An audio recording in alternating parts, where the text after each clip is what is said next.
Hello my dear students, आपका पुनः आज के इस नए वीडियो में स्वागत है। और आज के इस वीडियो में हम कक्षा 10वीं गणित एनसीईआरटी का अध्याय 1 की प्रश्नावली 1.1 का पहला सवाल।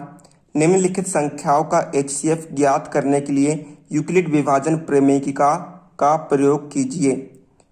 पहला 135 और 225, दूसरा 196 और 38,220, तीसरा 867 और 255।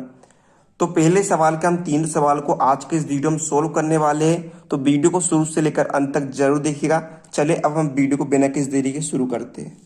तो देखिए यहाँ पर आपको करना क्या है, यहाँ पर आपको इन संख्याओं का आपको एचसीएफ ज्ञात करना है यूक्लिड विभाजन प्रमेय की सहायता से। तो सबसे पहले हम सवाल लेते हैं क्या है, 135 और 225 का एचसीएफ हमें ज्ञात करना है। तो देखिए 135 और 225 का एचसीएफ यदि हम यूक्लिड विभाजन प्रमेय के साथ से यदि हम ज्ञात करें तो सबसे पहले हम क्या करेंगे, चरण एक लिखेंगे। चरण एक में देखिए जो 225 का मान है वह 135 के मान से क्या है, बड़ा है। तो हम क्या करेंगे, 225 में 135 का हम भाग देंगे। तो 135 का पहाड़ा ऐसा पढ़िए कि 225 से आगे ना बढ़े। तो देखिए 135 एक कम होता है 135, है ना। 135 एक कम 135 यहाँ पर हो जाएगा। तो 225 में से 135 घटाइए, 5 में से 5 गया, बचा 0। 2 में से 3 नहीं जाता है, इसमें से एक उधार ले लेंगे, कितना हो गया, 12 हो गया। 12 में से 3 गया, बचा 9।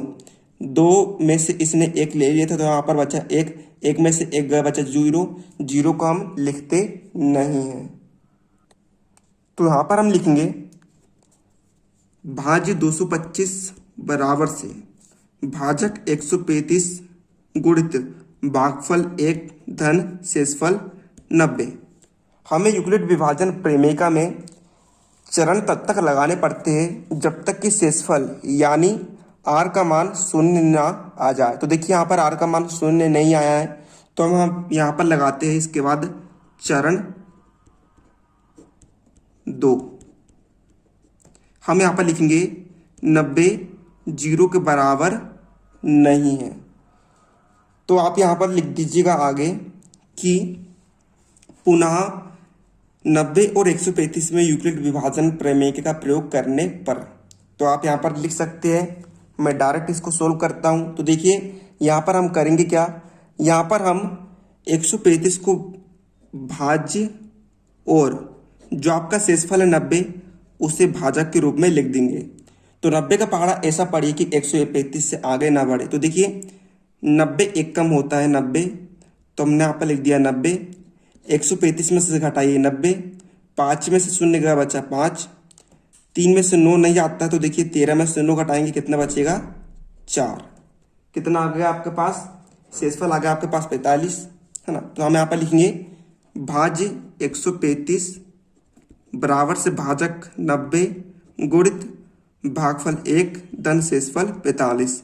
अभी भी यहाँ पर आर का मान 0 नहीं आया है, तो हम इसे अगले चरण में ले जाते हैं।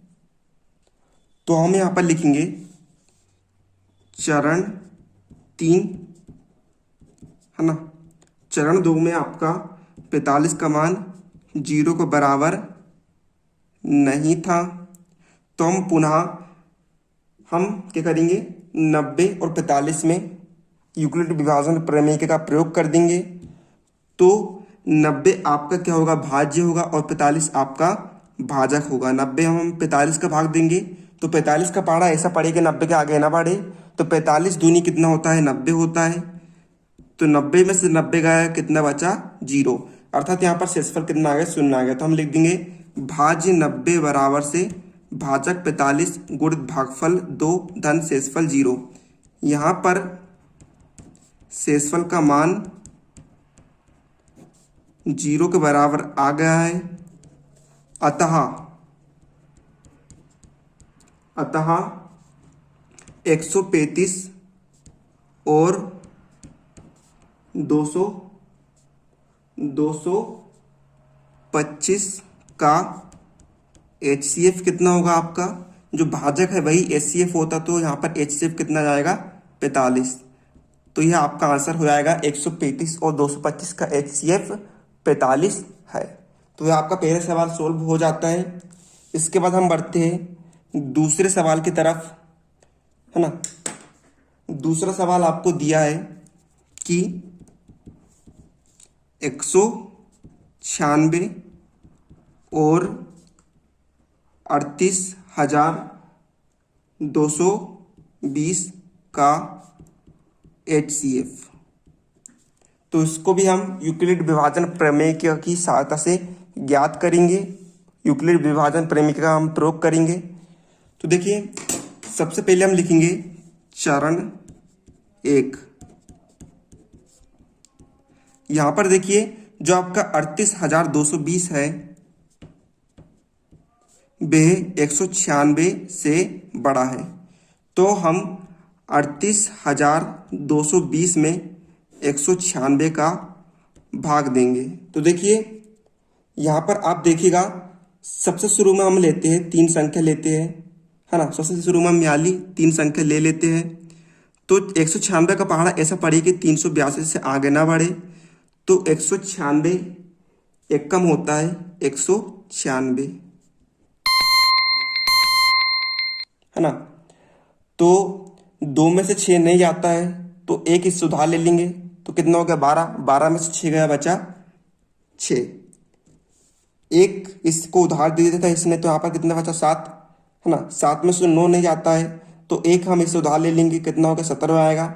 17 में से 9 गया, कितना बचेगा, यहाँ पर बचेगा आपका 8 बचेगा। और 3 में से एक इसने उधार ले लिया, तो कितना बचा 2। 2 में से एक गए, कितना बचेगा 1, है ना। अर्थात यहाँ पर शेषफल कितना आ गया 186 आ गया। अब देखिए, इसके आगे हम, है ना, इतना आपका हो गया है। इसके आगे हम एक और संख्या बढ़ाकर लिख देते हैं। तो कितना हो गया 1862 यहाँ पर हो गया है। तो अब आपको 196 का पहाड़ा ऐसा पढ़ना है कि 1862 से आगे ना बढ़े। तो यदि हम 196 में 9 का गुणा करते हैं तो कितना जाता है 1764 आ जाता है। आप गुणा कर देख सकते हैं। तो 1862 में आप 1764 घटाइए। 2 में से 4 नहीं जाता है, तो एक ही सुधार ले लेंगे। कितना हो जाएगा 12 हो जाएगा। 12 में से 4 गया, बचा 8। 6 में से एक इसने उधार ले लिया था, यहाँ पर बचा 5। 5 में से 6 नहीं जाता है, एक इससे उधार ले लेंगे। कितना आएगा 15। 15 में से 6 गया, बचा 9। यहाँ पर बचा 7। 7 में से 7 गया, शून्य बचा, हम इसे लिखते नहीं है। और 1 में से 1 गया, बचा शून्य, इसे भी हम लिखते नहीं है। तो यहाँ पर कितना आ गया 98 आ गया। यहाँ तक आपको सोल्व हो गया है। इसके बाद हम अगली संख्या लिख सकते हैं 0। तो अब 196 का पहाड़ा ऐसा पड़े कि 980 से आगे ना बढ़े। तो यदि हम 196 में 5 का गुणा करते हैं तो कितना आ जाएगा आपके पास 980 आ जाएगा। तो 980 में से 980 गया, बच्चा कितना 0 आ जाएगा। अर्थात शेषफल कितना आ गया आपके पास 0 0 आ गया। पूरा सोल्व हो गया है। तो हम यहाँ पर लिख देंगे भाज्य 38,220 बराबर से भाजक 196 गुणित भागफल 195 धन शेषफल 0। यहाँ पर शेषफल यानी कि r का मान 0 के बराबर आ चुका है। अतः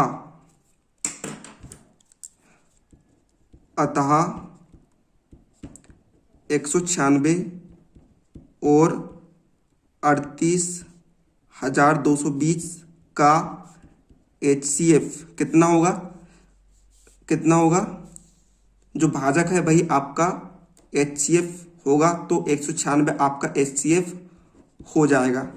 और यही आपका उत्तर हो जाएगा सेकेंड सवाल का, है ना। 196 और 38,220 का HCF कितना निकल कर आ गया है 196 निकल कर आ गया है। तो आपका सेकंड सवाल सोल्व हो गया है। अब हम बढ़ते हैं थर्ड सवाल की तरफ। थर्ड सवाल आपको दिया है कि क्या दिया है आपको 867 और 255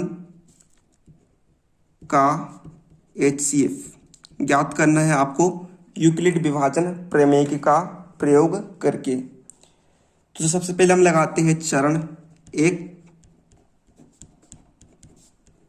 यहाँ पर आप देख सकते हैं 867 का मान 255 से बड़ा है, तो हम 867 में 255 का भाग दे देते हैं।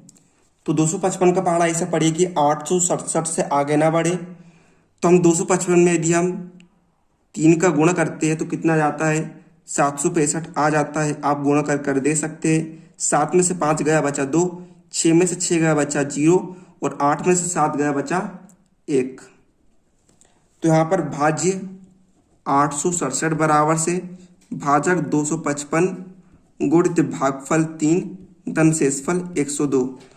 तो हमें तब तक सोल्व करना पड़ता है जब तक कि r का मान यानी शेषफल का मान 0 के बराबर ना जाए। तो यहाँ पर शेषफल का मान 0 के बराबर नहीं आया है, तो हम यहाँ पर लगाएंगे चरण 2।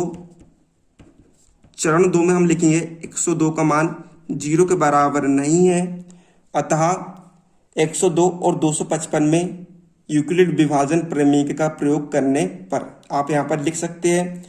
तो हम यहाँ पर क्या करेंगे, 255 को हम लिख देंगे भाज्य के रूप में और भाजक जो आपका शेषफल है 102 हम उसे लिख देंगे भाजक के रूप में। तो 102 का पहाड़ा ऐसा पढ़िए कि 255 से आगे ना बढ़े। तो हम 102 का पहाड़ा 2 बार पढ़ते हैं तो कितना आएगा, 204 आ जाएगा। तो 255 में से आप 204 घटाइए तो देखिए 5 में से 4 गया बचा 1, 5 में से 0 गया बचा 5, है ना। कितना आ गया, 51 आ गया। तो हम यहाँ पर लिख सकते हैं भाज्य 255 बराबर से भाजक 102 गुणित भागफल 2 धन शेषफल 51। अभी भी यहाँ पर r का मान 0 के बराबर नहीं आया है, तो हम यहाँ पर लगाएंगे अब चरण 3। यहाँ पर हम लिखेंगे शेषफल 51 का मान 0 के बराबर नहीं है, इसलिए हम 51 और 102 में पुनः यूक्लिड विभाजन प्रमेय का प्रयोग कर देंगे। तो जो 102 है वह भाज्य बन जाएगा और जो शेषफल 51 है वह आपका भाजक बन जाएगा। 51 का पहाड़ा ऐसा पड़े कि 102 से आगे ना बढ़े। तो 51 दूनी कितना होता है, 102 होता है।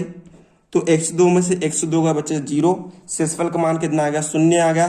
तो हम यहाँ पर लिख देंगे भाज्य 102 बराबर से भाजक 51 गुणित भागफल 2 धन शेषफल 0। यहाँ पर r यानी शेषफल का मान 0 आ चुका है, तो हम यहाँ पर लिख देंगे, यहाँ पर शेषफल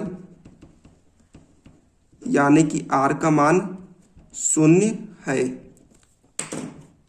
अतः आपका आंसर आ गया है, अतः 867 और 255 का HCF बराबर से कितना होगा, जो आपका भाजक है भाई HCF आपका होगा तो कितना हो जाएगा, आपका 51 हो जाएगा। और यही आपका फाइनल आंसर हो गया है। तो आज के इस वीडियो में हमने प्रश्नावली 1.1 के प्रश्न 1 के सारे तीनों सवाल हमने देख लिए हैं। HCF का मान ज्ञात करना हमने देख लिया है। तो उम्मीद आप सभी को वीडियो पसंद आया, वीडियो को लाइक कर दीजिएगा। मिलते हैं हम आपको उसके नेक्स्ट प्रश्न में।